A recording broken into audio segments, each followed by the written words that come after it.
What is Prince like in person, since I think each one of you have met Prince? After the first meeting, those same questions that I had about his life and his creativity, I knew I would never get those answers from him.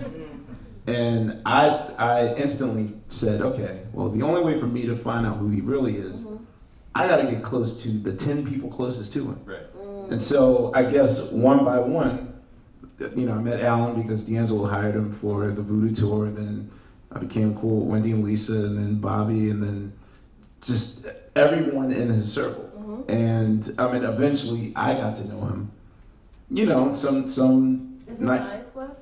some nights were normal, you know. I said, is he nice? Yeah, he's Well, you know, it's funny because one of the... It wasn't my guitar, so it was not my guitar, so. He just said, get Kurt's guitar. I'm just messing with it. One of the things you're talking about with Alan's brother Eric, who played saxophone on a lot of the great records, he says, is this a nice guy with bad times or a bad guy with nice times, nice moments? And some of the other people in the circle are like, he's a bad guy with nice moments. Really? And not the other one, but they're even wondering which it is. So you clearly are doing some Gemini 50-50. You are being nice to people and then shitting on them back and forth.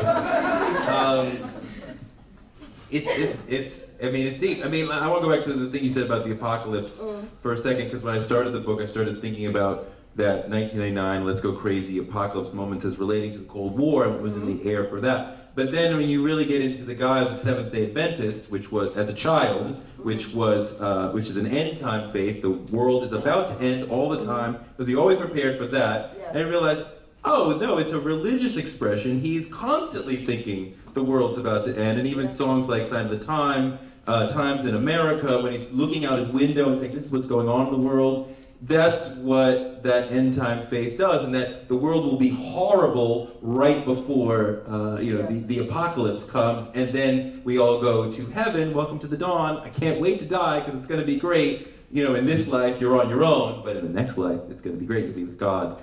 Oh, that's my song. But you know, I mean, the person who I met, I mean, two different things. Interviewing him was horrible. It was not a great interview by any stretch of the imagination. He speaks in this sort of Shakespearean way, but he doesn't want you to record, right? This is 98. He was like, you can't record the interview in any way. So you're struggling to write down notes as he's talking. He doesn't really answer the questions directly. Sort of. But why does he do that? Is that So deniability in case he disagrees? He's a chess player. Yeah, no, I think he's just trying to keep the media off balance, and he's just like messing with you. And I think media games throughout his history are being played from telling us that his mother was white when she was not. Doing things like early on he's rejecting that. I'm not like Jimi Hendrix at all. Like, well, of course you were, that's obvious.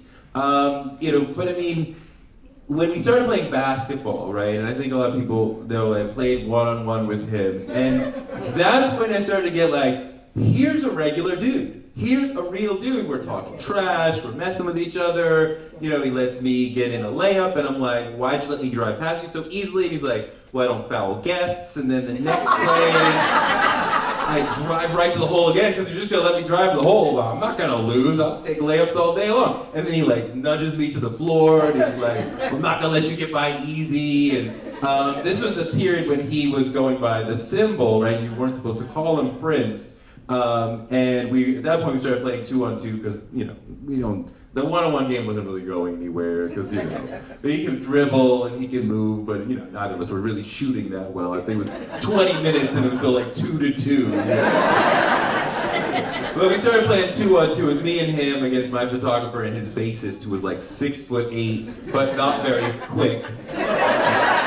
And I saw at one point Prince like made a little move and was like open. He was so open he didn't even realize it. And I made like really quick pass to him, like no look. You were his teammate? Yes, it was me and him against the other two. So I passed the ball to him, and then I realized he doesn't realize that it's coming and it's heading toward his head. And I go, Prince! But it's more like, Prince! So that's the same Prince. So the ball like flies past his head and goes way out of bounds, and like he's cool. He's not like summoning some minion to go get the ball. He like goes and gets the ball and he brings it back and he's giggling, and I'm like, what's so funny? And he's like, you didn't know what to call me.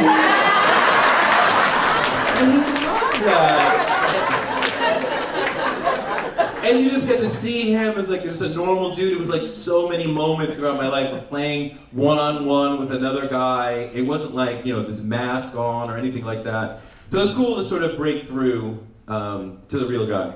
But is it disappointing? This goes back to your other theme. Is it disappointing to see him as a normal person? It's almost like the Wizard of Oz when you pull back at the very end the curtain and you see what's really there. What is your regular, like your conversations with Prince? Are they normal? Are they cryptic? And were you disappointed after the first time you met him? Would it have been better? I mean, I've done what he's really like. You know, it's split up in three. Either I'll get summoned at like very late hours to come and jam, you know, and it's more like the you know, like the King's speech. I think the weirdest thing was he told me to take a cab from, I was in Jersey, like on the Jersey Turnpike, I think it was like exit 6, and told me to take a cab from Jersey to Butter, which is down the street from Joe's Pub. At the restaurant. And I was like, well, am I getting reimbursed or no? Just and like an idiot, like I was in bed, like asleep, and they're like, yeah, you know, he wants you to play, and instantly, I was so I mean there are a lot of those like 3 a.m, late calls. Can you get here? It's going to take you 2 hours to get here. He wants to play. Why he chooses 4 and 5 and 6 in the morning to want to play in front of like 6 people is cool. But some of those were magic. You know, the most magical night I've had was one night at his house. It's we're going through Stevie Wonder's entire catalog, and it's like Stevie Wonder's on keyboards, Rochelle Farrell singing with Stevie Wonder, I'm drumming, Sheila's playing percussion, Prince is on bass, Frank McComb's on keyboards, and like the coolest thing was like Morris and Sheila like kind of watching me like just geek out like I was there, like they were my proud parents, like.